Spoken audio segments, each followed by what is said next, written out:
আফরান চৌধুরী আসতে আর কতক্ষণ লাগবে? কথাটা বলতেই আফরান মিটিং রুমে প্রবেশ করে। আফরানকে দেখে এতক্ষণ সবার মনে যেই প্রশ্ন নিয়ে বিড়বিড় হচ্ছিল সবাই চুপসে গেল। আফরান গিয়ে ঠিক স্নেহার পাশের চেয়ারটায় বসে। এখানে একজন মেম্বার বলে উঠল, তাহলে আলোচনা শুরু করা যাক। কি বলেন মিস্টার চৌধুরী? আফরান সম্মতি দিল। তন্মধ্যে একজন বলে উঠল, মিসেস শাবনাম, যিনি এই বিষয়টা নিয়ে খুব বেশি পজিটিভ ছিলেন, উনি কোথায়? মিটিং শুরু করেন, প্রবলেম নেই, এসে যাবে। আফরানের মনে হয় পছন্দ হলো না কথাটা। ইম্পর্টেন্ট সাবজেক্টে লেট আমার পছন্দ না। মিটিং আগামীকাল হবে বলে দাঁড়িয়ে যায় আফরান। পেছন থেকে কেউ বলে উঠল, মিটিংটা আপনাদের জন্য যতটা গুরুত্বপূর্ণ ঠিক ততটাই বিরক্তিকর বিষয়। কথাটা শুনতেই সবার চোখ যায় দরজার দিকে। চুল থেকে ছোট রাবার ব্যান্ডটা খুলে মায়ের হাতে দিয়ে চুলগুলো এক হাতে গোছাতে লাগলো। শরীরে ব্ল্যাক কোটটা মায়ের হাতে আছে, আর হোয়াইট কালারের একটা শর্ট জামা, একটু শর্ট হাতা, যেটা হাতের কনুই ছাড়িয়ে নিচের দিকে ঝুলে গেছে। ব্ল্যাক প্যান্ট পরা, হাতে ঘড়ির জায়গায় একটা ডায়মন্ডের ব্রেসলেট পরা, সাদা কালারের পাথরে কাজ করা উঁচু হিলস পায়। মুখে ব্ল্যাক মাস্ক পরেই এসেছে, চোখেও চশমা, তবে আজ ব্ল্যাক চশমা জড়ানো। আচ্ছা, কেউ কি এমন মিটিংয়েও মাস্ক পরে আসে, নাকি কারোর থেকে নিজেকে লুকানোর জন্য গেট আপ করেছে? চুলগুলো ঠিক করে সোজা এসে খালি চেয়ারটার দিকে তাকিয়ে একবার ঢোক গিলল। আফরানের পাশের চেয়ারটাই শুধু খালি আছে, তবে এর পাশেরটায় মিসেস শবনম বসেছে। বসো শ্রাবণী, লেট হচ্ছে তো। আপনি এই চেয়ারটায় আসুন। শবনম কিছু বলতে যাবে তার আগেই আফরান বলে উঠল,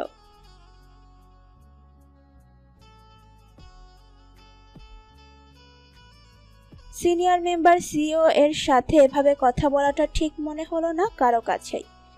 আপনি এভাবে কথা বলতে পারেন না মিস্টার চৌধুরী, ভদ্রভাবে কথা বলুন। আফরান বাঁকা হাসলো, কিন্তু কিছু বলল না। শ্রাবণী কথা না বাড়িয়েই বসে পড়ল, তবে চেয়ারটা একটু শবনমের দিকে টেনে নিল। আফরান ডান হাতটা টেবিলে ভর দিয়ে রেখে হাতটা উপর করে তুলে, ফলে হাতটা গাল স্পর্শ করে হালকা মুঠিবদ্ধভাবে 5টা আঙুল কচলাতে লাগলো বারবার। একটু পর পর ঘাড়ের রগগুলো ভেসে উঠছে, কিন্তু যথেষ্ট নিজেকে সংযত করতে লাগলো। শবনম তার বক্তব্য তুলে ধরছে সবার সামনে, সবাই সেদিকেই মনোযোগ দিয়ে শুনে যাচ্ছে। এবার আফরানের কথা শুনতে চায় সবাই। আফরানের দিকে জিজ্ঞাসু দৃষ্টিতে তাকালো উপস্থিত সবাই। আফরান সোজা সাপটা বলল, কত % শেয়ার চাই? শেয়ারের প্রশ্ন আসছে কিভাবে? জমিটা যেহেতু আমার নামে আছে সেহেতু এখানে বিল্ডিং হবেই, কিন্তু আমি জানতে চাচ্ছি আপনার প্রবলেমটা কোথায় এখানে? আপনার প্রোডাক্টস যদি ভালো হয় এতে তো আমার কোম্পানি আপনারটা ছাড়িয়ে যাবে না নিশ্চয়? পাশ থেকে একজন বলল, ইয়েস মিস্টার চৌধুরী, আপনি আপনার কথা জানিয়ে দিন। এখানে কোনো নতুন গ্রুপ বা ইন্ডাস্ট্রি হবে না। সোজা ভাবেই বলছি, কত % শেয়ার চাই, নয়তো ওই দলিলের কাগজ দুটি বদলাতে আমার সময় লাগবে না। পাশ থেকে শ্রাবণী বলে উঠল, 70% শেয়ার কি দিতে পারবেন তো? নয়তো এখানেই আমাদের খ শাখা উঠবে। শ্রাবণের কথায় সবাই অবাক চোখে তাকায়। শবনম বেশ কিছুটা অবাক হয়। 70% শেয়ার কেউ কোনো কালে দেবে নাকি? আর আফরান চৌধুরীর 70% মানে হাজার হাজার কোটি টাকা। মেয়েটা কি পাগল হয়ে গেছে? আফরান আবারও হালকা ঠোঁট বাঁকা হেসে আকস্মিক শ্রাবণীর চেয়ারটা ধরে টেনে নিজের দিকে এনে শ্রাবণীর কোমরে বা হাতে পেঁচিয়ে বলল, একদম পাক্কা প্লেয়ার আপনাদের সিইও দেখছি। আরিয়ার এই মুহূর্তে সবচেয়ে বেশি ঘৃণা হচ্ছে সেটা হলো আফরানের স্পর্শ। যদিও টেবিলের একটু নিচে হওয়ায় কারো চোখে পড়েনি এখনো যে আফরান এভাবে ধরেছে তাকে, শুধু দেখেছে চেয়ার টেনে নিয়েছে কাছাকাছি। আরিয়া নিজেকে সবার সামনে ঠিক রাখার চেষ্টা করে টেবিলের ওপর থেকে হাতটা নিচে নামিয়ে আফরানের হাতটা সরানোর বৃথা চেষ্টা চালায়। না পেরে চোখের চশমাটা টেবিলের ওপর রেখে বলে, হ্যাঁ। প্রবলেম কি আপনার? আরিয়ার হঠাৎ কথায় কারো বোধগম্য হলো না।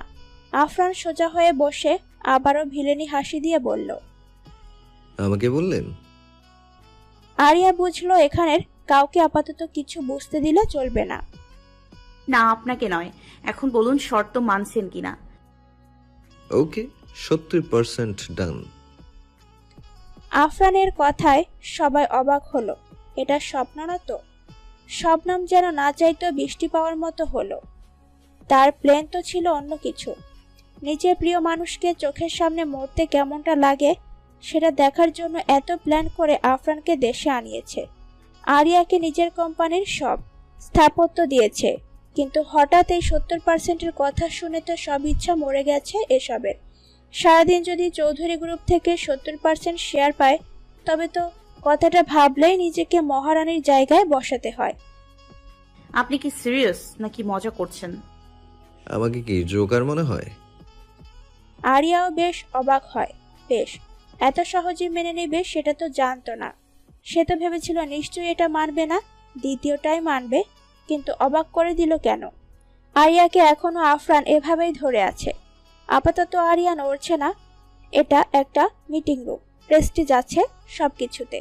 কিন্তু কথা হচ্ছে, আফরান চৌধুরী এত নিচু মনের আজকে এখানে না আসলে জানতেই পারতো না।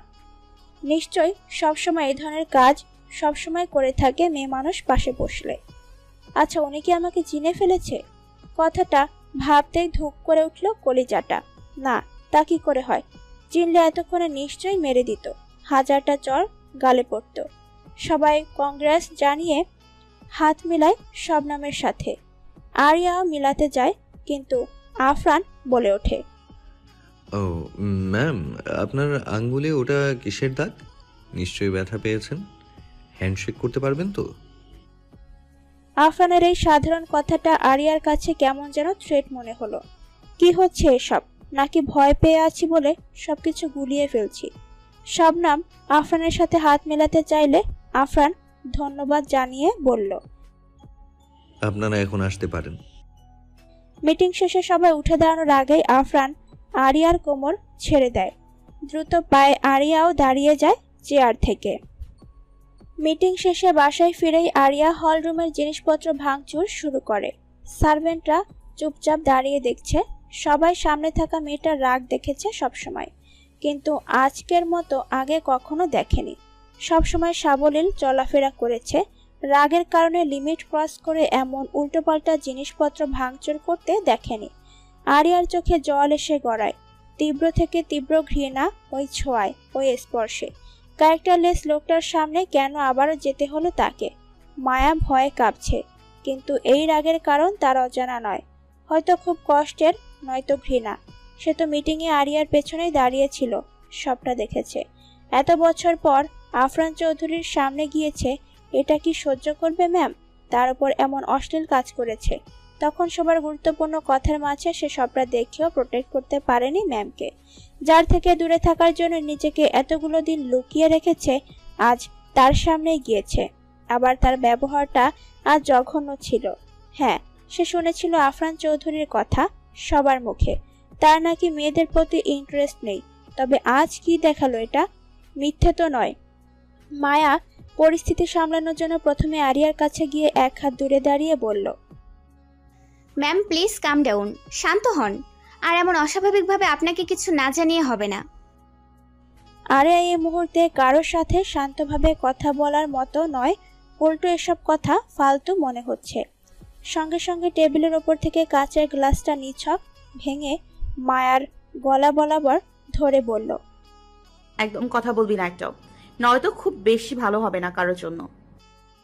মায়া ভয়ে কাঁপছে, কপালে ঘাম এসে জমে। এমন ভাবে কখনো দেখেনি ম্যামকে। এমন সময় নাবিল বাহির থেকে দৌড়ে এসে আরিয়ার হাতটা মায়ার গলা থেকে সরিয়ে বলতে লাগলো, কি করছো কি আরু? পাগল হয়ে গেছো? আরিয়ার বোধহয় রাগটা আরো চেপে বসলো। নাবিলকে উদ্দেশ্য করে দাঁতে দাঁত চেপে বলতে লাগলো, hit this name, how many times will I say it? Nabil দুহাত উপরে তুলে একটু নিচে নামিয়ে মাথাটা নাড়াতে নাড়াতে বলল, ওকে, ভুল হয়েছে, লাস্ট বার। কিন্তু তুমি কি করতে যাচ্ছিলে? আর শ্রাবণী, মাথাটা কি একদম চলে গেছে তোমার? কি হয়েছে আমাকে বলো। আরিয়া হাতের ভাঙা গ্লাসটা নিচে ছুঁড়ে মারে। কাঁচের টুকরোগুলো চারদিকে ছিটকে পড়ে। দুটো কাঁচ ঠিক আরিয়ার ফর্সা মসৃণ তুলতুলে পায়ের ওপর এসেও পড়ে। ফলে হালকা আঘাত লেগে একটু আঁচ পড়ে, রক্তের আভা প্রকাশ পায়। নাবিল সঙ্গে সঙ্গে আরিয়ার পায়ের কাছে বসে হাত দিয়ে কাঁচ দুটো সরাতে ব্যস্ত হয়ে পড়ল। একটু জোরে শব্দ করে বলতে লাগলো, কি করছো শ্রাবণী? কি হয়েছে বলবে তো আগে। কি করছো এটা? কিসের জন্য রাগ করে আছো? আর যাই হোক, তার জন্য নিজের ক্ষতি কেন করবে? কাঁচ দুটো ফেলে দিয়ে আঘাতের জায়গা দুটো হাত দিয়ে একটু রক্তটা মোছার চেষ্টা করতেই পাশ থেকে একজন সার্ভেন্ট ফার্স্ট এইড বক্সটা নাবিলের সামনে এগিয়ে দেয়। নাবিল ছোট একটা তুলা দিয়ে রক্তটা মুছে দেয়। সেখানে ওষুধ লাগাতে গেলে আরিয়া পা সরিয়ে দিয়ে বলল, লাগবে না। বলেই উপরে হাঁটা ধরে। নাবিল শুধু তাকিয়ে থাকে। আরিয়া রুমে ঢোকার আগে নাবিল বলে নিচ থেকে বলে ওঠে, দেখো, নিজের কিছু করবে না, নয়তো কিন্তু আমার চেয়ে খারাপ কেউ হবে না।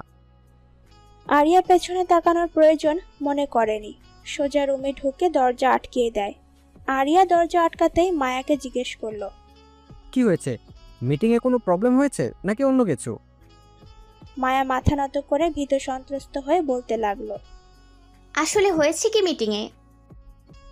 বলে মায়া থামলো। আর কথা আসছে না গলা দিয়ে।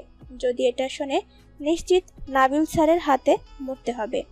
নাবিলের হাত মুঠোবদ্ধ হয়ে আসে। কপালের রগগুলো জানান দিচ্ছে এমনভাবে চুপ হয়ে যাওয়াটা একদম পছন্দ হয়নি তার।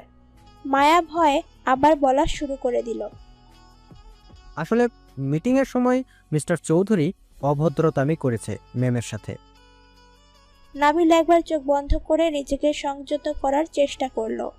পরক্ষণেই আর এক মুহূর্ত দেরি না করে বেরিয়ে পড়ল। মায়া তো ভেবে নিয়েছিল আজ তাকেও প্রাণটানা দিতে হয়।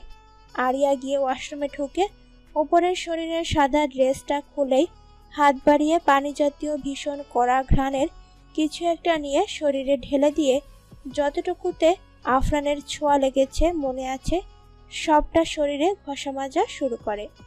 বেশ খানিক সময় নিয়ে জায়গাগুলোতে ঘষে ঝর্ণা ছেড়ে দিয়েও কিছুক্ষণ দাঁড়িয়ে থেকে আবারও পাশে থাকা গোলাপ জলের পানিতে নিজেকে এলিয়ে দেয়, যেখানে তার কিছুটা স্বস্তি বোধ হয়। নাবিল ফুল স্পিডে গাড়ি চালিয়ে ঠিক আফরানদের বাড়ির সামনে এসে গাড়ি ব্রেক চাপল। দ্রুত পায়ে নেমে কলিং বেল বাজায়। মিনিটের মধ্যে একজন সার্ভেন্ট এসে দরজা খুলে দেয়। সার্ভেন্টটা মনে হয় নতুন হবে, তাই তো জিজ্ঞেস করলো, কে আপনি? বড় সাহেব বাসায় নেই? নাবিল লোকটার কথায় পাত্তা না দিয়ে ধাক্কা মেরে সামনে থেকে সরিয়ে সোজা ভেতরে ঢুকে যায়। আফরান, নিচে নাম বলছি, নয়তো খারাপ হয়ে যাবে। আজকে আমার চেয়ে খারাপ দ্বিতীয় কেউ হবে না, বলে দিলাম। পাশ থেকে লোকটা বলে উঠল, আসলে আফরান স্যার তো আসেননি বাসায়। বাড়ির বড় সাহেব আফরান স্যার গত 3 বছর ধরেই নাকি বাসায় আসেননি শুনেছি। নাবিল বুঝলো আফরান বাড়িতে আসেনি। আফরান যে আরুকে চিনবে মিটিংয়ে এটা সে নিশ্চিত ছিল, কিন্তু এমন করবে সেটা ভাবেনি। আরুকে এমন রূপে দেখে একটু আনকমফোর্টেবল হবে এটাই ভেবেছিল, কিন্তু এই আফরান তো উল্টো করে দিল সবটা। 3 বছর আগের কথা কি ভুলে গেছে ওই আফরান? নাবিল এবার আফরানের অফিসে চলে গেল ডিরেক্ট। নাবিলকে দেখে প্রথমত গেটের কেয়ারটেকার ভেতরে যেতে দিতে চায়নি, কিন্তু পর মুহূর্তে তানভীরের কল আসলো কেয়ারটেকারের ফোনে, একে আসতে দাও। পরে কেয়ারটেকার গেট খুলে দিলে নাবিল সোজা আফরানের রুমের দিকে চলে গেল। নাবিল আসতেই তানভীর গিয়ে দরজা খুলে দিল। আফরান হাতে কিছু কাগজপত্র নিয়ে টেবিলে হেলান দিয়ে এক পা অন্য পায়ের উপর রেখে কিছুটা হালকাভাবেই দাঁড়িয়ে আছে। নাবিল ভেতরে ঢুকেই আফরানের কাছে গিয়ে কলার চেপে ধরে বলল, প্রবলেম কি তোর? সাহস হলো কি করে ওর শরীরে টাচ করার? নিজের প্রমিস ভুলে গেছিস? আফরান চৌধুরী যে নিজের কথা রাখে না, প্রুফ করে দিয়েছিস। তানভীর এসে নাবিলের হাত সরাতে যায়, কিন্তু আফরান চোখে ইশারা করে সামনে না আসার। কিছুটা বিরক্ত নিয়েই নাবিলের হাতটা কলার থেকে সরিয়ে বলতে লাগলো, তুই তো আমাকে বলিসনি যে ওই মিসেস শবনমের সাথে মিলে কাজ করছিস, আর আরুও সেখানে আছে। তুই যদি ভুলে যাস তবে আমি কেন ভুলবো না? আর তাছাড়াও এতদিনেও তো আরুকে নিজের করতে পারলি না। আর মাত্র 23 দিন বাকি 3 বছর পূর্ণ হতে। তখন তুই কি করবি? দেখ আফরান, ভালোই ভালোই বলছি, আরও তোকে কখনো চাই না ভবিষ্যতে। দূরে থাক ওর থেকে। আমাকে ভালোবাসে না, কিন্তু বন্ধু ভাবতেও ওর কোনো আপত্তি নেই। আমাকে ও ঘৃণা করে না, কিন্তু তোকে ঘৃণা করে। আরও সেদিন আমার কাছে নিজে এসেছিল, ভুলে যাস না, আমি জোর করিনি। রাইট, সেই জন্যই তো তোর কথা মেনে নিয়েছিলাম। সেদিন রাতে যখন গাড়িটা অ্যাক্সিডেন্ট করাতে চেয়েছিলি তখন বুঝেছিলাম আরু তোর কাছে আছে, আর তার জন্যই আমাকে মারতে চাচ্ছিস। তারপর যখন আবার তুই সেটা বুঝে গিয়েছিলিস, কি করলি? ফালতু একটা গেম চ্যালেঞ্জ করে বসলি। আরু নাকি তোকে বিশ্বাস করে, হ্যান ত্যান আরো কত কি। ও গড, 3 বছর সময় নিলি, আরুকে নাকি নিজের করে নিবি।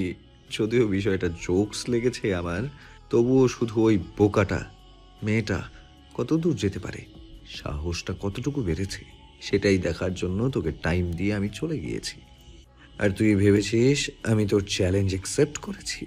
তবে যদি সত্যি আরু তোর সাথে লুতুপুতু করতো, তোর কি মনে হয় আমি তাকিয়ে দেখে যেতাম? ওখানেই পুঁতে রাখতাম। আমাকে এখনো ভালো করে চিনতে পারিসনি আর, কিন্তু তুই যে ওকে এমন প্রফেশনাল বানাবি সেটাও বলিসনি। আবার শবনমের সাথে হাত মিলিয়েছিস সেটাও বলিসনি। তোর কি মনে হয় আমি তোর সব কথা বিশ্বাস করেছি? ওই বোকাটার জন্য আমার 5-6টা সিক্রেট গার্ড আগে থেকেই ছিল। আচ্ছা, তুই তো বলিস যে আরুকে ভালোবাসিস, তা ভেবে দেখেছিস যার ভেতরে আমাকে নিয়ে প্রতিশোধের আগুন জ্বলছে তার হাতে আরুকে তুলে দিচ্ছিস? আরুর কিছু হবে না গ্যারেন্টি দিতে পারবি? নাবিল কি যেন ভাবতে শুরু করলো। আফরান বাঁকা হেসে বলল, এমন ভেবে লাভ নেই। মনে কর তোর চ্যালেঞ্জটা আমার কাছে একটা ফালতুর থেকেও জঘন্য ছিল। আরু না চাইলেও আমার, জোর করে হলেও আমার, মরে গেলেও আমারই থাকবে। ওকে, বডিটাকে দরকার পড়লে মমি বানিয়ে রেখে দেব। শুধু শুধু এসব করে আর লাভ নেই। একবার যেহেতু চলে এসেছি, মনে কর সবকিছু এখন আমি যেভাবে চাইবো সেভাবেই হবে। বলে আফরান হাতের ফাইলগুলো রেখে কোটটা নিয়ে চলে যেতে যেতে বলল, আর হ্যাঁ, আরেকটা কথা, শবনম যদি একবার জেনে যায় আমি আরুকে চিনতে পেরে ইচ্ছে করে শেয়ার করেছি, তবে কিন্তু আরুকে মারার চেষ্টা করবে। এখন ভেবে দেখ, তুই কি শবনমকে সবটা বলে দিবি নাকি দিবি না, তোর ইচ্ছা। আর তাছাড়াও ওই মেয়ে মরলে কিন্তু আমার কিছুই যায় আসে না। অবশ্য মারলেই ভালো। এতদিন যা যা করেছে সবটা শাস্তি তো পেতে হবে, তাই না? পাখা গজিয়েছে ওড়ার জন্য, ওর পাখা আমি মিনিটেই শেষ করে দিতে পারি, কিন্তু আপাতত করছি না সেটা। ভোরের পূর্বাকাশে হালকা রোদ্দুর ছড়িয়ে দিয়েছে সূর্য। পৃথিবী তার সৌন্দর্যটা প্রকাশ করেছে। জানালা টপকে মৃদু হাওয়া এসে সামনে পর্দাটা বারবার সরিয়ে দিচ্ছে। একবার রোদের হালকা তেজ, আবার ছায়া এসে ঘুমটাকে উড়িয়ে দিল। বিরক্ত হয়ে চোখে ঘুম ঘুম ভাব নিয়েই ঠাইটা টেনে দিল আরু। পাশ থেকে কারো মৃদু হাসির শব্দ শুনে আরিয়া পাশ ফিরে বালিশে মাথা এলিয়ে দিয়ে বলল, আজ লেট হবে, ভালো লাগছে না নাবিল ভাইয়া, এখন যাও। নাবিল এসে আবার জানালাটা খুলে দিয়ে বলল, আজ জলদি যেতে হবে তো। ওঠো শ্রাবণী, কয়টা বাজে খেয়াল করেছো? 8টা বেজে 45 মিনিট। 10টা বাজে আরেকটু কাজ আছে। আরিয়া মিনমিন করে বলল। ওকে, 10 মিনিট। নাবিল আরিয়ার মাথার নিচ থেকে বালিশটা সরিয়ে দিয়ে বলল, এবার কিন্তু সত্যি দেরি হচ্ছে শ্রাবণী, নয়তো পাশেই কিন্তু পানি আছে। আরিয়া বিরক্ত হয়ে কপাল কুঁচকে চোখ বন্ধ করে উঠে বসল। অবশ্য নাবিল এই কাজটা প্রতিদিন করতে অভ্যস্ত। গত 2টা বছর ধরে এটাই করে আসছে, আর আরোর মুখে একটাই শব্দ শুনছে, আজ যাব না ভাইয়া। নাবিল হাতে 1 কাপ কফি সামনে এগিয়ে দিয়ে বলল, এটা নাও। আরিয়া চোখ বন্ধ রেখে কফির কাপটা হাতে নিল। খেয়াল না করে রোজকার মতো আজকেও গরম কফিটা মুখে তুলে আ আ শব্দ করল। নাবিল হু হু করে হেসে বলল, বলেছিলাম আগে উঠতে, আবার জিপটা পুড়ে দিলে তো। আরিয়া এবার পাশ থেকে ফোনটা হাতে নিয়ে টাইম দেখে কফির মগটা পাশে রেখেই চটজলদি খাট থেকে নেমে ওয়াশরুমে ঢুকলো। পর মুহূর্তেই আবার বের হয়ে এক সেট জামা নিয়ে গেল। নাবিল মুচকি হাসলো। এমন বাচ্চামো দেখে তো সেই 7 বছর আগেও মেয়েটার প্রেমে পড়েছিল। প্রথম যখন দেখেছিল তার শালীন পোশাক, ভদ্রতা, লজ্জা লজ্জা ভাবটা কি আজও ভুলতে পারে চৌধুরী বাড়িতে? তারপর যখন ছাদে আড্ডা দিচ্ছিল, হালকা চাঁদের আলোতে মুখখানা কতটা উজ্জ্বল লাগছিল। কখন যে এই মনে জায়গা করে নিল মেয়েটা বুঝতেই পারেনি। সেই মায়া কি কখনো কাটানো সম্ভব? আচ্ছা, এতদিন ধরে একসাথে আছি, একবারও কি ওর মনে আমাকে নিয়ে কিছু ভেবেছে? আমি তো আমার এই পাগলিটাকে পাবো তো, নাকি ওই আফরান কিছু করে দিবে আগেই? আফরানের কথাটা ভাবতেই নাবিলের কপাল কুঁচকে আসে। এটাও সময় দেওয়া যাবে না। ওই শালা আফরানকে যতদিন মাটির নিচে না রেখে আসতে পারছি, ততদিন আমি আমার মায়াবতীকে নিয়ে টেনশনে থাকতে হবে। আর ওই শবনমকে তো আমি আগেই দেখে নেব। ভাবনার মাঝেই আরিয়া ওয়াশরুম থেকে বের হয়। নাবিলের চোখে আটকায় আরিয়ার চুলে। যদিও আগের লম্বা চুলগুলোই তার কাছে বেশি পছন্দের ছিল, কিন্তু এগুলো যে অপছন্দ এমন কিন্তু নয়। চুল টপকে পানি পড়ছে। আরিয়া দ্রুত এসে আয়নার সামনে দাঁড়িয়ে প্রথমে মাথার চুলগুলো শুকাতে ব্যস্ত হলো। নাবিল সেই চিত্রখানা দেখে নিজেকে ডুবিয়ে দিচ্ছে অতল গভীরে। চুলগুলো উড়ে উড়ে এদিক সেদিক দোলকাচ্ছে। আরিয়া নাবিলকে এখনো দাঁড়িয়ে থাকতে দেখে বলল, ভাইয়া আপনি যান, আমি আসছি। নাবিল নিজেকে কল্পনা থেকে বের করে আর না দাঁড়িয়ে আরিয়ার কথা মতো চুপচাপ বের হয়ে গেল। সময়টা সন্ধ্যা বিকেল হবে হয়তো। আজ কাজ শেষে আসার পথে ঘোরাঘুরি, বৃষ্টি নামে। বিষয়টা আলিয়ার কাছে বেশ ভালো লাগলো। অনেক দিন হয় বৃষ্টি ভেজা হয় না, তাই ড্রাইভারকে বলল গাড়ি ঘোরাতে। কিন্তু সবসময়ের মতো আজকেও ড্রাইভার দ্বিমত করলো। আরিয়া আজকেও সেমভাবে ধমক দিয়ে গাড়ি ঘোরাতে বলে। বাড়ি না ফিরে তার সবচেয়ে প্রিয় জায়গা সমুদ্র তীরে চলে গেল। জায়গাটা সবসময় খালি থাকে। বেশি হলে বিকেলবেলা 4 থেকে 5-6 জন মানুষ আসে উপভোগ করতে। সবাই কি আর এমন প্রাকৃতিক সৌন্দর্য উপভোগ করতে জানে? আরিয়া তো সেই 3 বছর ধরেই মন খারাপ হলে এখানে আসে সময় পেলে। আস্তে আস্তে প্রায় অন্ধকার হয়ে এসেছে বলে বলা যায়। হালকা আলো হয়তো আকাশ মেঘাচ্ছন্ন থাকায় একটু বেশি অন্ধকার লাগছে জায়গাটা। চারদিকটায় বেশ গাছপালা, সমুদ্রে ভরা। আরিয়া গাড়ি থেকে নামার সময় হাতের ঘড়িটা খুলে কোটটাই খুলে রেখে আসে। ড্রাইভার প্রায় অনেকটাই দূরে দাঁড়িয়ে আছে গাড়ির মধ্যে। আরিয়া 2 হাত উজাড় করে দুদিকে মেলে দাঁড়িয়ে চোখ বন্ধ করে দীর্ঘ নিঃশ্বাস নেয়। হ্যাঁ, এটাই তো শান্তি। কোনো উচ্ছৃঙ্খলা নেই, কারো জোর নেই, আছে শুধু ভালো লাগার কিছু মুহূর্ত। আর একটু সামনে গিয়ে আরিয়া পানিতে হাত দেয়। ইস, যদি জীবনটাও ঠিক সাধারণভাবে কাটতো, আর 5টা মেয়েদের মতো। হঠাৎ করে একটা বাইক এসে ব্রেক করে গাড়িটার ঠিক পাশে, হেলমেট পরা, তবে হাত দুটোতে কভার নেই। তবে সাধারণত বাইকাররা লেদার জ্যাকেট পরে, কিন্তু লোকটা কোট প্যান্ট পরে আছে দেখে মনে হচ্ছে কোনো বড়লোক বাপের দুলালি ছেলে। বাইকের হর্নের আওয়াজ পেয়ে আরিয়া তাকিয়েছিল, কিন্তু অতটা গুরুত্ব দেয়নি, কারণ এখানে অনেকেই আসে। তবে বৃষ্টির সময় কখনো দেখেনি এই 3টা বছরে। একবারও উল্টো বৃষ্টি আসার আগে সবাই দ্রুত বৃষ্টি থেকে বাঁচতে চলে যায়, কারণ অনেকের ধারণা সমুদ্রের কোলে বৃষ্টি মানেই স্রোত প্রবল হবে, এতে বিপদগ্রস্ত হওয়ার সম্ভাবনা। কিন্তু আরিয়া খুব কমই দেখেছে এসব। আরিয়ার শরীরে আপাতত ওড়না জড়ানো নেই, এটা অবশ্য এখন অভ্যাস হয়ে গিয়েছে। কিন্তু এখানে ছেলেটাকে দেখে আসতে পায়, হেঁটে গাড়ির কাছে যেতে নেয়, কিন্তু যাওয়ার পথে ছেলেটা একটা ছাতা মাথায় কাছে নিয়ে ধরে। আরিয়ার এই শান্ত মাথাটা আপাতত গরম করতে চাচ্ছে না, তাই বলল, থ্যাংক ইউ, এটা আমার লাগবে না। বলে 2 কদম বাড়াতে নেয়। ছেলেটা আবারও সামনে গিয়ে ছাতাটা ধরে পকেট থেকে একটা কাগজ আরিয়ার দিকে বাড়িয়ে দেয়। আরিয়া কপাল কুঁচকে বলল, মাথায় কি প্রবলেম আছে? আমি আপনাকে চিনি না, আপনি আমাকে চেনেন না, সো নিজের কাজে যান, অসভ্যতামি বন্ধ করুন। ছেলেটা এবার আরিয়ার হাতটা বাম হাতে ধরে ছাতাটা ধরিয়ে দিয়ে অন্য হাতে ছোট কাগজটা ধরিয়ে দিয়ে ইশারা করলো পড়তে। Aria, are you brainless? মাথায় কি প্রবলেম আছে? আমাকে দেখে কি আপনার প্রেমপত্র পড়ার মতো মেয়ে মনে হচ্ছে? আর এসব কোন ধরনের অভদ্রতা? শরীরে এভাবে না বলে কয়ে টাচ করছেন কেন? Do you know who am I? এর জন্য আপনার কি হতে পারে? ছেলেটা আরিয়ার কথার পাত্তা না দিয়ে আবারও ইশারা করলো এটা পড়ার জন্য। আরিয়া এবার হাতের কাগজটা ফেলে দিয়ে ছাতাটাও হাত থেকে ফেলে দিয়ে বলল, ডোন্ট ফলো মি।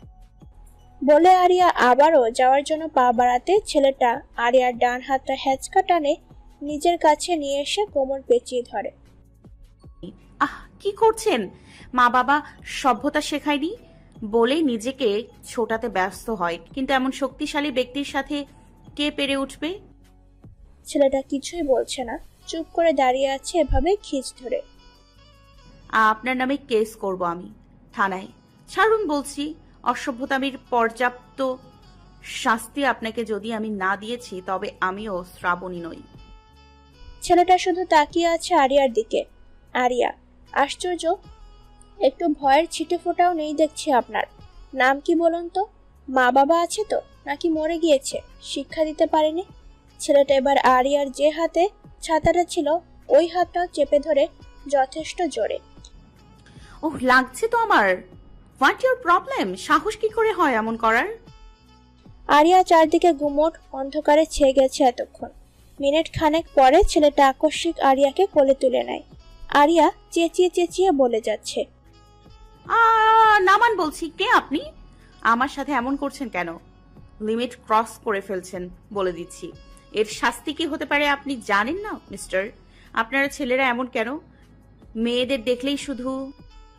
এটুকু বলতে ছেলেটা ঠাস করে গাড়ির ভেতর আরিয়াকে ফেলে দিয়ে দরজাটা আটকে দিয়ে ড্রাইভারকে কিছু ইশারা করতেই ড্রাইভার গাড়ি স্টার্ট দেয়। কিছুক্ষণের মধ্যে গাড়িটা দৃষ্টির সীমার বাইরে চলে যায়। ছেলেটাও আর দাঁড়িয়ে না থেকে বাইকে ওঠে। ভার্সিটির ক্লাস শেষে প্রেমা আর সামিরা হুট করে সিদ্ধান্ত নেয় চৌধুরী বাড়ি যাবে। অনেকদিন হয় ওই বাড়িতে যাওয়া হয় না, সেই 3 মাস আগে একবার গিয়েছিল। প্রেমা অবশ্য আরিয়ার হারিয়ে যাওয়ার পর 2 থেকে একবারের বেশি ওই বাড়ি যায়নি। আর যেহেতু সামিরা বলছে তাই যেতে রাজি হয়েছে। আর তাছাড়া বিশেষ কোনো এক কথা বলার আছে জাফর সাহেবের সাথে। কলিং বেল বাজানোর সাথে সাথেই দরজা খুলে দেয়।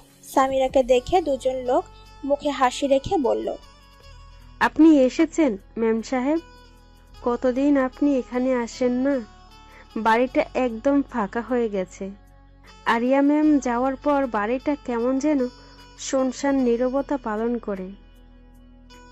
পাশ থেকে একজন সার্ভেন্ট বলল, তোমাদের মুখে আরিয়া মেয়ের যতই কথা শুনছি ভালো লাগছে, অথচ আমার কি দুর্ভাগ্য যে সেই সময় আমি ছিলাম না। এখন এই ভুতুরে বাড়ি পড়ে আছি, সেটাও বাধ্য হয়ে। লোকটার কথায় সামিরা মৃদু শব্দে হেসে ভেতরে এসে বলল, বাবা কখন আসবে? আসলে বড় সাহেব একটু অসুস্থ, তাই আজ অফিসে যাননি। সামিরা মুখটা সাথে সাথে মলিন হয়ে যায়, বলতে লাগলো, কি হয়েছে বাবার? আমাকে কেন একটাবার ফোন করে জানাননি? সার্ভেন্ট কোনো কথা বলল না। সামিরা এখানে আর না দাঁড়িয়ে থেকে উপরে জাফর সাহেবের রুমের দিকে পা বাড়ায়। সাথে প্রেমাও সামিরার অনুসরণে কদম মিলায়। সামিরা রুমের সামনে গিয়ে দরজাতে নক করেই ভেতরে চলে আসে। বাবা, তুমি আমাকে। কথাটুকু শেষ করার আগেই খেয়াল করে আয়ুষ জাফরকে মাথায় পট্টি দিচ্ছে। আয়ুষকে দেখে প্রথমে চুপসে গেলেও আবারও মুহূর্তখানিক পর সামনে এগিয়ে অপর পাশে গিয়ে বসতে বলতে লাগলো, বাবা আমাকে একটিবারের জন্যও জানানোর দরকার মনে করেনি। এই বুঝি আপনি আমাকে মেয়ে ভাবেন? তবে কেন জানালেন না? জাফর সাহেব এতক্ষণ চোখ বন্ধ করেছিল। সামিরার আওয়াজ পেয়ে চোখ খুলে মুখে হাসি রেখে বলল, তুমি কখন আসলে মা? আপনার কি হয়েছে? জ্বর হয়েছে? বলে কপালে হাত রাখতে যায়, কিন্তু চোখ জোড়া যায় কাঠিন্যতায় ঘেরা দৃষ্টিতে। এমন করে তাকিয়ে আছে মনে হচ্ছে এখনই গিলে খেয়ে ফেলবে। সামিরা ভয়ে হাত নামিয়ে দেয়। সামিরার অবস্থা বুঝে প্রেমা বলল, ভাইয়া আপনি এখন একটু রেস্ট নেন, আমরা আছি এখানে। আসতে কি বলেছে? এই বাড়িতে আসার ইচ্ছে হলে তুমি একাই আসবে প্রেমা, ওটাকে নিয়ে আসার মানে আছে? জাফর সাহেবের মনে হয় আয়ুষের কথাটা পছন্দ হলো না। সামিরারও মুখখানা দেখার মতো হয়েছে। ভেতরটা মুচড়ে ওঠে। আর কত অবহেলা সহ্য করবে। সঙ্গে সঙ্গে চোখের কোণায় মেঘ জমে। আর সীমা লঙ্ঘন করো না নিজের ভাইয়ের মতো, তবে তোমার আর ওর মাঝে কোনো পার্থক্য থাকবে না। আয়ুষ আর কিছু না বলে উঠে দাঁড়ালো ফুঁসতে ফুঁসতে। আয়ুষ বের হওয়ার পর সামিরা জাফর সাহেবের কপালে হাত রাখলো। মুহূর্তে যেন হাতখানা গরম তাপে ঝলসে ওঠে। বাবা, তোমার তো মনে হচ্ছে ভীষণ রকমের জ্বর উঠে আছে। বলে অপর পাশে গিয়ে ভেজা পট্টিটা হাতে নিয়ে কপালে রাখলো। প্রেমা গিয়ে একটা তোয়ালে ভিজিয়ে এনে পাশে বসে হাত পা মুছে দিতে লাগলো। খাবার খেয়েছিলে? পড়তেই তো পারিনি। উনি নিয়ে আসেননি? ও ছেলে মানুষ এত কিছু বুঝে নাকি? সামিরা আর কিছু না বলে রুম ছেড়ে নিচে গেল। কাজের মহিলা লতাকে তো সেই 2.5 বছর আগেই আসতে নিষেধ করে দিয়েছিল। মানুষ নেই থেকে কাজের মহিলা রেখে লাভ কি? জাফর সাহেব আয়ুষ তো বাহিরেই খেয়ে নেয়। পুরো বাড়িতে একটা মহিলাও নেই, সেখানে কাজের মহিলাকে কিভাবে রাখে? সামিরা গিয়ে একজন সার্ভেন্টকে কিছু লিস্ট লিখে দিয়ে এগুলো নিয়ে আসতে বললে প্রায় 10-15 মিনিটের মাথায় ওসব নিয়ে আসে। ততক্ষণে রান্নাঘরটা পরিষ্কার করে নেয় সামিরা। আধ ঘন্টার মধ্যেই খিচুড়ি বানিয়ে নেয়। এই মুহূর্তে মনে হয় এটাই বেস্ট মনে হয়েছে সময়ের দিক দিয়ে, তাছাড়া হালকা ঠান্ডাও পড়ছে। জাফরকে শোয়া থেকে কোনো রকম উঠিয়ে খাটের সাথে হেলান করে বসিয়ে খাইয়ে দিতে লাগলো। কখন হয়েছে এত অসুস্থতা? কাল রাত থেকে শরীরটা খারাপ করেছিল। ঔষধ আনিয়েছো? আয়েশ এনেছিল। কোথায়? জাফর সাহেব ইশারা করে দেখিয়ে দিতে সামিরা গিয়ে উঠে ওষুধের বাক্সটা নিয়ে এসে খাবার শেষ করে খাইয়ে দেয়। তারপর শুয়ে দিয়ে বলল, একটু ঘুমাও, ভালো লাগবে। আজকে থাকবি মা? না থেকে উপায় আছে? কে দেখবে তোমায়? জাফর শব্দ করে হাসার চেষ্টা করে প্রেমাকে বলল, তুমিও আজ থেকে যাও। না চাইলেও রেখে দিব, চিন্তা করো না। তুমি ঘুমাও, ঠিক আছে? আর ঘুম ভাঙলে ডেকো, ঠিক আছে? জাফর সাহেব সম্মতি দিলে সামিরা প্রেমা রুম থেকে যাওয়ার সময় দরজাটা একটু টেনে দিয়ে চলে যায়। যেটার জন্য আসলাম সেটাই তো হলো না সামু। চাচা সুস্থ হোক তারপর বলবো। এখন বললে আগ্রহ নিয়ে নিজের কথাই ভুলে যাবে। তবে আমি যাচ্ছি, আগে শিওর হয়ে যে আসলে ওই মেয়েটা কি এসকে কোম্পানির সিইও নাকি অন্য কেউ। কেন জানি বারবার মনটা বলছে ঠিক আরুর মতো দেখতে। চোখ জোড়া দেখিসনি সেদিন? সেটাই তো, দেখতে আরুর মতো কিছুটা, কিন্তু আরও যদি হয় নিশ্চয়ই এই ধরনের খোলামেলা ভাবে চলবে না। ফোনে দেখিসনি শত শত নিউজ মেটার ব্যাপারে? আবার দেখলাম আরফান ভাইয়ের কোম্পানির শেয়ার দিয়েছে। ও গড, মাথায় কিছুই ঢুকছে না। কথাটা ভাবার মাঝেই কানে আওয়াজ আসলো। কখন আসলি? প্রেমা সামিরা আগ্রহ নিয়ে নিচের দিকে তাকায়। আফরানকে দেখে অবাক হয়। অবশ্য গত পরশু এসেছে, সেটা ফোন ঘাটলেই সামনে আসে। Viral news, professional businessman mister Chowdhury দীর্ঘ 3 বছর পর দেশে ফিরেছেন। আফরান আয়ুষের কথার উত্তর না দিয়ে উপরের দিকে পা বাড়ায়। কিছু তো বল, এসেছিস তো পরশু, বাড়ি আসিসনি কেন? আর দেখলাম এশোকে গ্রুপের সাথে হাত মিলিয়েছিস। অথচ আমার যতটুকু জানা ওই মহিলা তোর বিরুদ্ধে কাজ করেছে সবসময়।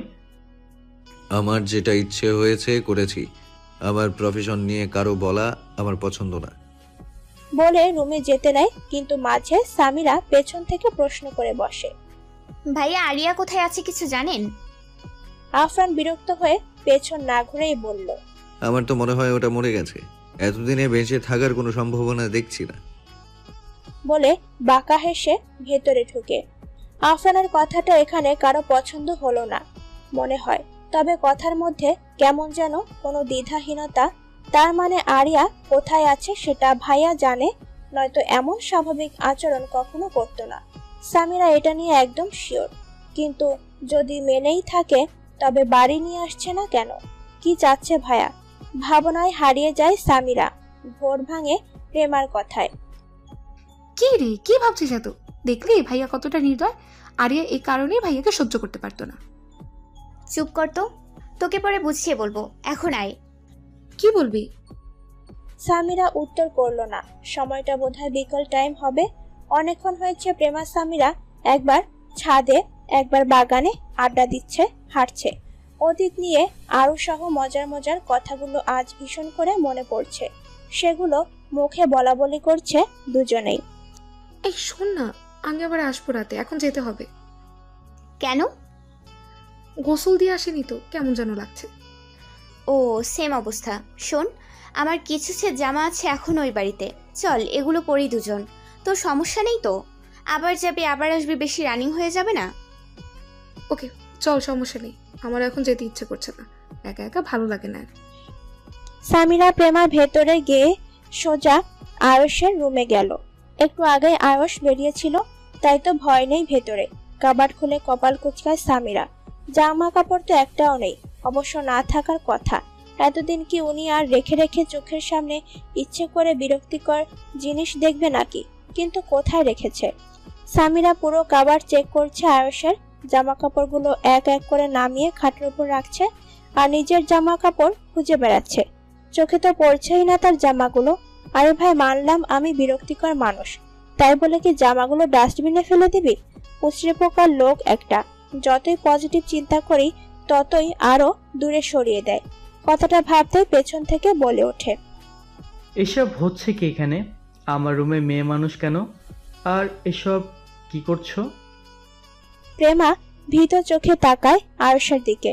যদিও লোকটা ক্রাশ খাওয়ার মতো, প্রথম তো এই লোকটার প্রতি তার এক আকাশ সমান ভালো লাগা ছিল, কিন্তু আস্তে আস্তে ব্যবহারগুলো দেখে মন থেকে ভাইয়া ভাবতেও ইচ্ছে হয় না এখন। সব ছেলেরাই কি এমন? হয়তো না, সাদেক ভাইয়ার সাথে সম্পর্কটা একটু দূরের হতে পারে, কিন্তু কখনো খারাপ ব্যবহার পাইনি আমি। আয়ুষ ভেতরে ঢুকে সামিরার দিকে তাকিয়ে বলল, আমার রুমে কেন আসলে? আর কোনো রুম চোখে পড়েনি? আর এসব কি করছো? না বলে এটাতে হাত দিয়েছো, আবার জামা কাপড়গুলো এমন এলোমেলো করছো। এর জন্য কি করতে পারি তুমি জানো? সামিরা ভয়ে ঢোক গেলে, উনি তো চলে গিয়েছিলেন, কখন আসলেন?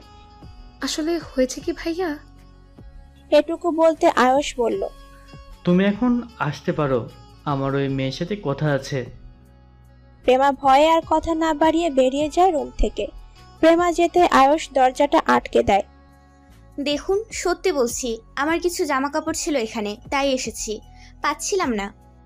আয়ুষ কপাল কুঁচকে আস্তে ধীরে আস্তে আস্তে বলল, তোমার কি মনে হয় 2 বছর আগের জামা এখনো এখানেই থাকবে?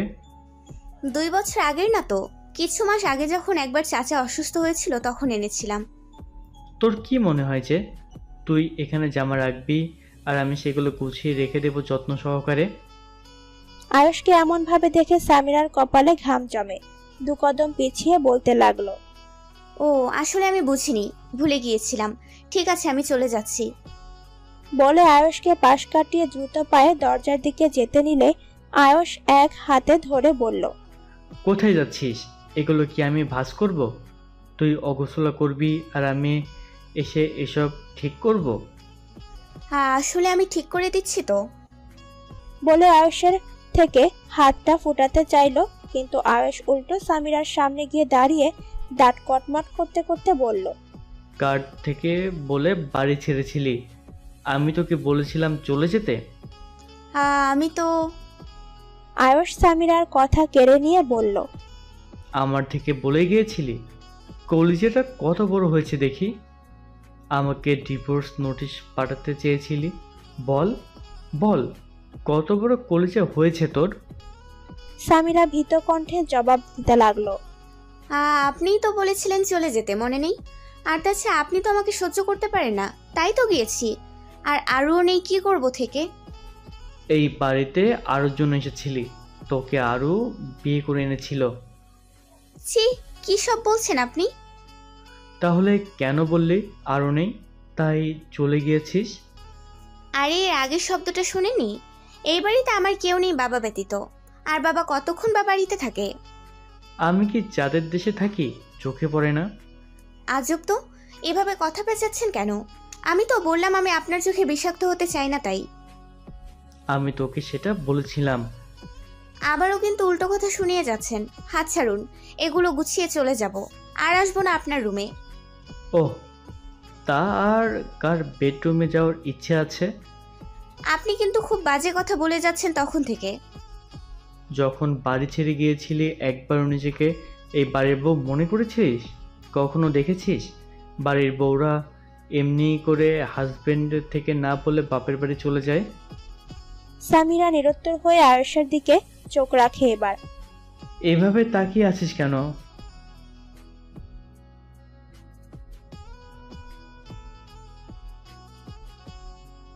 দেখুন, আপনার কাছে একটু হতে পারে, আমার কাছে আপনার সামান্য বকাটুকু বিশাল মনে হয়। আমার খুব খারাপ লাগে।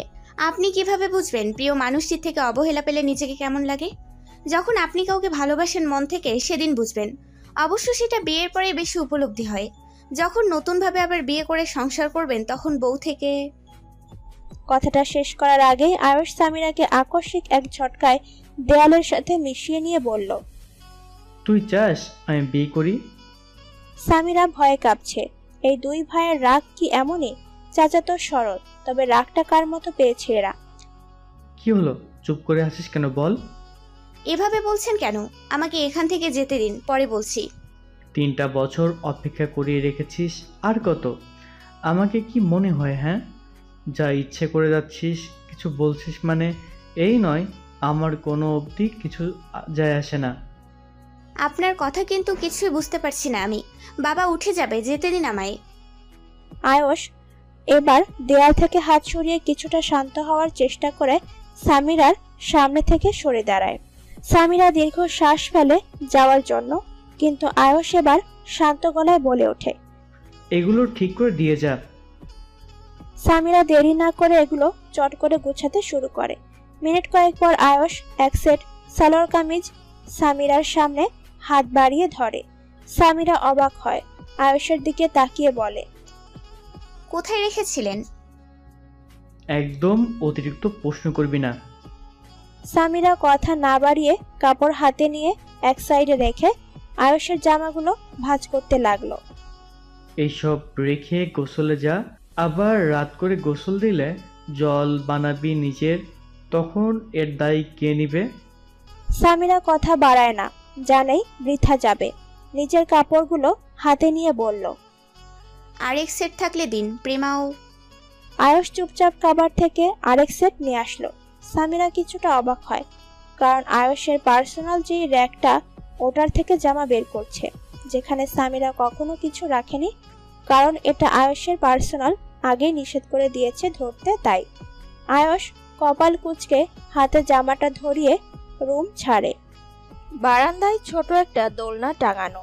প্রায় সময় মন খারাপ হলে এখানেই বসে থাকে আরিয়া। বাহিরের জগৎটা কতটা নিষ্ঠুর সেসব নিয়েই ভাবে। কখনো বা মা বাবার কথা মনে পড়ে, তবে এসব সে ভাবতে চায় না। অতীত নিয়ে কিছু মনে হলে ইচ্ছে করে ভাবনা পাল্টে ফেলে। ভীষণভাবে ঘৃণা চেপে আছে ভেতরে অতীত নিয়ে, যেটা কখনো দূর হওয়ার নয়। কিন্তু আজ মূলত মন খারাপ নয়, সন্ধ্যা রাতের বিষয়টা ভাবাচ্ছে বারবার। আবারও তাকে ছেলেদের খপ্পরে পড়তে হলো। সে তো স্ট্রং, তাই না? তবে কেন আজ ওই লোকটার গায়ে আঘাত করতে পারলো না? উল্টো মনে হচ্ছিল খুব অভিমান নিয়ে ওই লোকটার কাছে কত কিছু বলতে। কিন্তু কেন? আগে তো কখনো দেখিনি, একে চোখেও পড়েনি। আশেপাশে, হ্যাঁ মানলাম, অনেক ছেলে পেছনে একটু দেখার জন্য, কথা বলার জন্য বারবার ডাকে, তবে এই বিষয়টা স্বাভাবিক নয়। কে লোকটা? আমাকে জানতে হবে। আচ্ছা, ওই বাইকের নামটা কি ছিল? ও গড, কিছুই তো দেখা হয়নি। যদি নামটা দেখতাম অন্তত বের করতে এত ঝামেলা হতো না। কিছুটা বিরক্ত হয়ে আরিয়া বৃদ্ধাঙ্গুলি ও তর্জনী দ্বারা কপাল ঘষতে লাগলো। তার মধ্যে নাবিল ভেতরে এসে বলল, এখনো ঘুমাওনি? কতবার বলবো তোমায় বৃষ্টিতে ভিজো না? বৃষ্টির পানি তোমার শরীরে অসুস্থতা নিয়ে আসে। আরিয়া মাথা সোজা করে তাকালো, কিন্তু কিছু বলল না। আবার যেন না দেখি। ওষুধ খেয়েছিলে? নাবিলের চোখ দুটোতে মনে হলো আগুন জ্বলছে এই মুহূর্তে। ধমকিয়ে বলল, সত্যি করে বলো, ঘুমের ওষুধও খেয়েছিলে তাই না? কয়টা খেয়েছো? বলেই আরিয়ার সামনে এসে দাঁড়ালো। 2টো খেয়েছি, সত্যি বলছি, এর বেশি খাইনি। আর জ্বরের ঔষধও খেয়ে নিয়েছি। নাবিল এবার দোলনার এক পাশ ধরে এক হাঁটু গেড়ে বসে ধমকিয়ে বলতে লাগলো, দেখলে তো, তুমি আমার কথা একটুও শুনো না। আর কিভাবে বললে তুমি পুচকে? ওই ওষুধ সুস্থ মানুষের জন্য নয় শ্রাবণী। শরীরের অনেক সমস্যা হয়, বুঝো না কেন তুমি? আমাকে রাগিও না, তবে কিন্তু তোমার জন্য ভালো হবে না। আরিয়া কিছুটা ভয় পায় নাবিলের ধমকে, কাপা গলায় নাবিলের দিকে তাকিয়ে বলল, আর খাবো না, সত্যি বলছি। ওটা না খেলে আজ ঘুমোতে পারতাম না। তা এখন কোথায় ঘুমাচ্ছ শ্রাবণী? আমি শান্ত আছি, শান্ত থাকতে চাই। তোমার সাথে আমার মেজাজ দেখাতে চাই না। তোমাকে আঘাত করতে আমার খুব কষ্ট হবে। ভালোভাবে বলছি, নিজের ক্ষতি করে আমাকে চেঞ্জ হতে বাধ্য করো না। বিষয়টা ভালো হবে না কারোর জন্য। আরিয়া ভয়ে কাঁপছে। নাবিলকে সাধারণত ভয় পায় না আরু, তবে মাঝে মাঝে কেমন যেন খুব ভয় করে এমন রূপটা দেখলে। পুরুষ মানুষ রাগলে কি কি করতে পারে সেটা তার চেয়ে ভালো কেউ জানে না। আরিয়ার এই কম্পিত শরীর দেখে নাবিলের রাগটা নিমেষেই শেষ হয়ে যায়। দেখো শ্রাবণী, আমি সরি। কতবার নিষেধ করেছি ওটা খেতে, কেন বারবার নিয়ে আসো এটা? আর কখনো যেন এমন না হয়, বুঝেছো? ভেতরে যাও আর ঘুমিয়ে পড়ো, আমাকেও যেতে হবে, অনেক রাত হয়েছে। ওকে। বলে উঠে দাঁড়িয়ে সোজা রুমে গিয়ে কম্বলটা শরীরে টেনে শুয়ে পড়ল আরিয়া। নাবিল মৃদু হেসে যাওয়ার সময় দরজাটা লক করে দিয়ে যায়।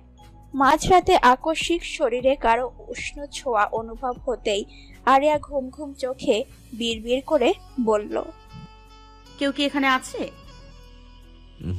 তুমি স্বপ্ন দেখছো, ঘুমিয়ে যাও। উষ্ণতাপে আরিয়া ঘুমের ঘোরেই একদম বুকের মধ্যে মুখ গুজে একদম লেপ্টে মিশে যায়। আরিয়ার কাছে বিষয়টা উষ্ণ তোলার তুলতুলে কম্বল মনে হলো। আফরান যেন দীর্ঘদিন পর এমন শান্তি পাচ্ছে। সবটা দিয়ে একদম আরিয়াকে নিজের সাথে মিশিয়ে জড়িয়ে নিয়ে চুলে বিলি কেটে দিতে লাগলো। কতটা মিস করেছে এই মেয়েকে এতটা বছরে, কিন্তু ভুলের শাস্তি তো পেতেই হবে। দ্বিতীয়বার যেন এমন করার চিন্তা মাথায় না আসে। আমি জানি আরো খুব ঘৃণা আমায় নিয়ে তোমার ভেতর। আমি কি করব বলো? তোমায় কেন ছবি অন্য কেউ? সেদিন রাতে তোমার শরীরের প্রতিটা স্থান জানান দিচ্ছিল অন্য কারো স্পর্শ লেগে আছে। কিভাবে ঠিক থাকি বলো? তাই তো নিজের স্পর্শ এঁকে দিলাম পুরো শরীরে, যেন কখনো অন্য কিছু করার আগে আবার কথা মাথায় আসে। কিন্তু তুমি তো উল্টো কাজ করলে। যেখানে রাগ অভিমানটা আমার সাথে দেখানোর কথা ছিল, সেখানে তুমি সব কিছু ফেলে খুশিটা এই নাবিলের সাথে ভাগ করে নিলে। এটার শাস্তিটা তোমাকে পেতেই হবে আরু। কি ভেবেছো সব কিছু মেনে নিয়েছি? It's not right. ঠিক সময়ে প্রত্যেকটা মানুষকে নিজের জায়গা কোথায় সব কিছু জানিয়ে দেব, আর তোমাকেও বুঝিয়ে দেব। আমি ছাড়া তোমার কোনো অস্তিত্ব নেই। তোমার সব কিছুই হবে আমিতে। সেখানে তুমি যতবার অন্য কারোতে নিজের জায়গা খুঁজতে যাবে, ততবারই তোমার সীমাবদ্ধতা কোথায় সেটা দেখিয়ে যাব। ইচ্ছে করে কেন? শাস্তিগুলো নিজেই বাড়িয়ে নাও, আবার আমাকেই দোষী বানাও। সকালের ঘুমটা ভাঙে ঠিক দ্বিপ্রহরের মাঝামাঝি সময়ে।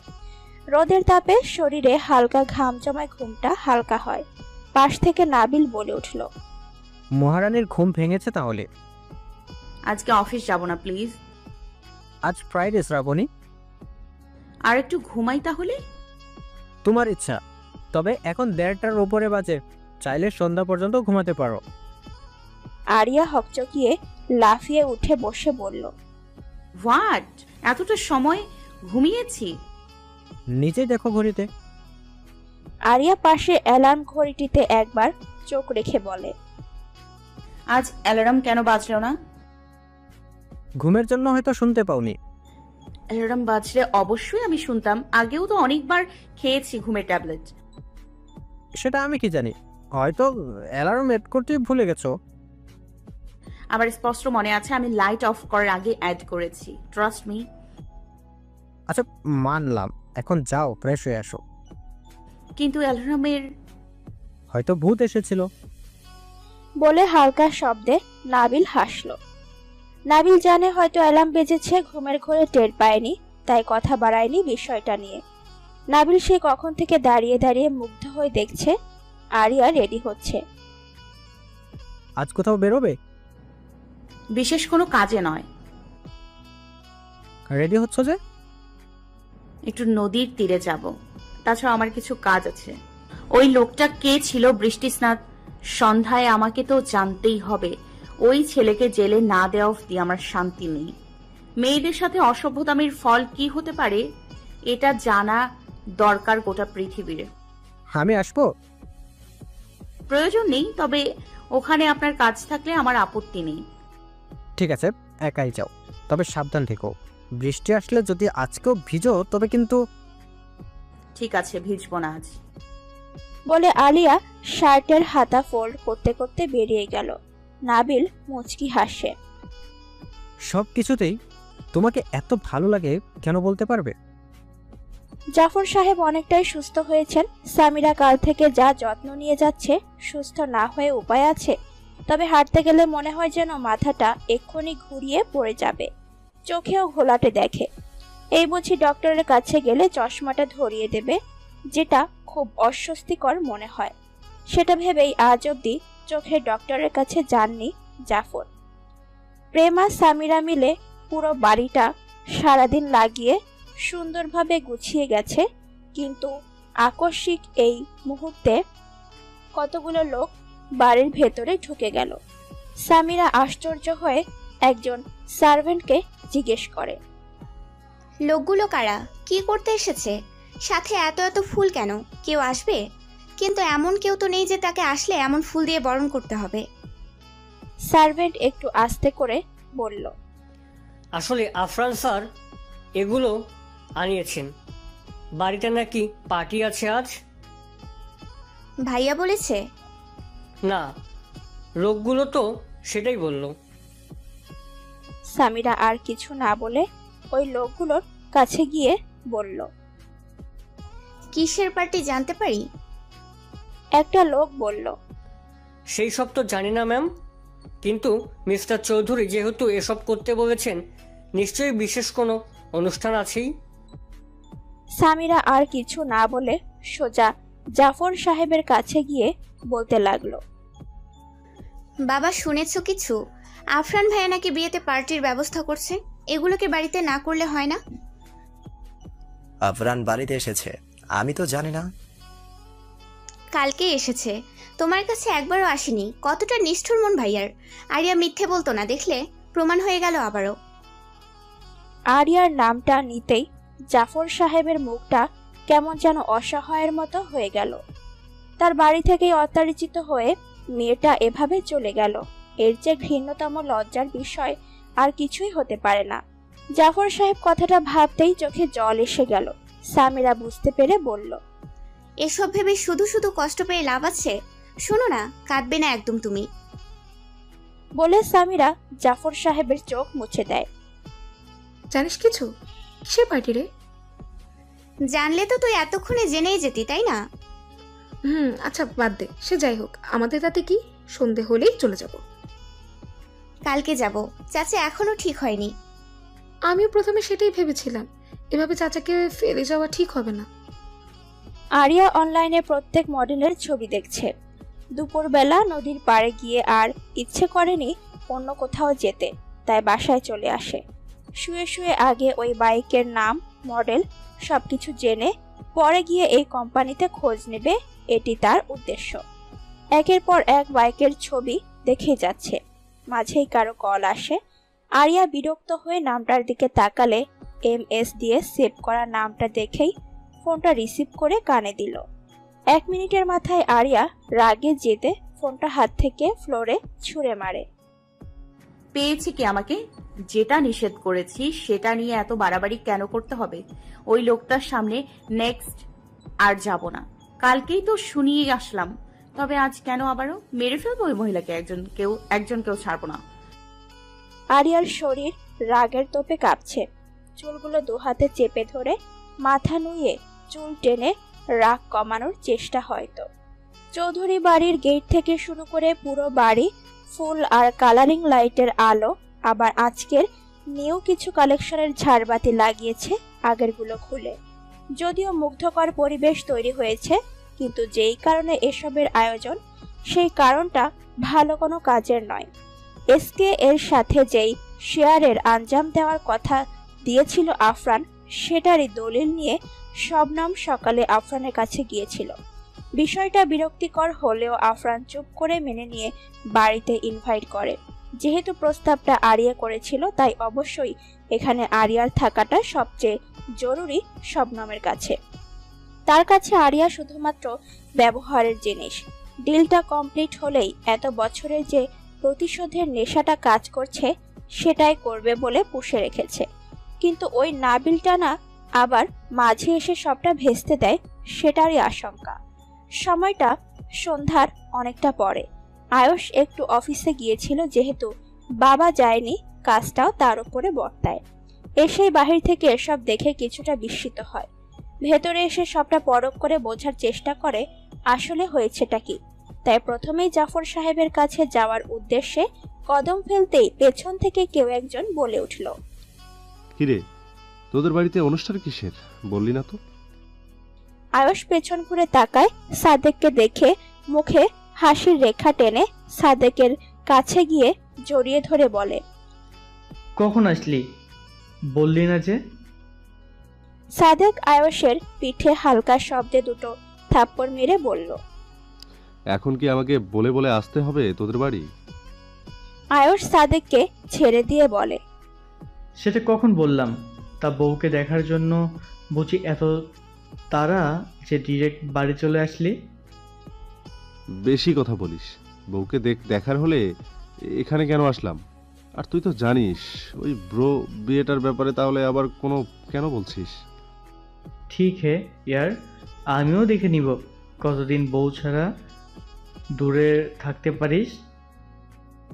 পেছন থেকে সামিরা বলে উঠল, ভাইয়া কখন আসলেন? সাদেক স্মিত হেসে বলল,